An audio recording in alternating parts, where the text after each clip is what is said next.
to start with that definition of what conflict is. So it's not just a disagreement. It kind of moves to being a more serious disagreement between two or more people where our values, our principles, our opinions, or our conduct are opposed. So there's definitely a tension there, which is probably obvious for most of us. Task conflicts are quite common in workplaces because we're always going to have different ideas on the goal and what we're trying to achieve. So these are probably the easiest to solve, but oftentimes we actually mistake them for personality clashes, and they're not. It's just we work in different ways. Process conflict is a little trickier because sometimes it shows up in my experience when we're co-collaborating. Potentially it's two teams coming together, or potentially it's a couple of different leaders who have different priorities, who can't decide on the way that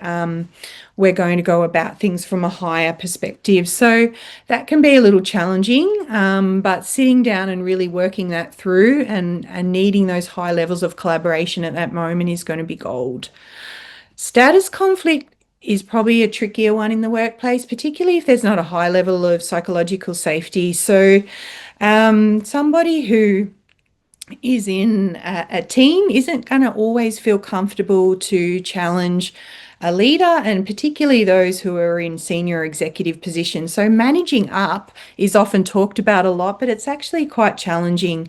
So individuals will tend to go more to accommodate or avoid rather than stepping into a candid conversation about what's going on. So status conflict is normally about power, and it can obviously change depending on the level of power you have. But the trickiest ones, and probably the ones that will be I guess, more prominent and extend into the future if they're not dealt with and issues aren't kind of resolved early on, are these personality clashes. So when you have opposing views and values, and Ben and I do have quite different values. So growth and independence for Ben, truth and kindness for me.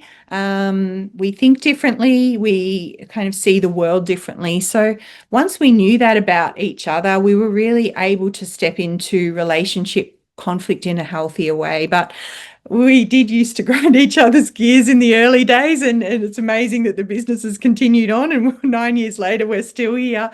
But it is working through some of those things and understanding that the perspective we bring is quite different, but they can be quite complementary if we know how to work with them.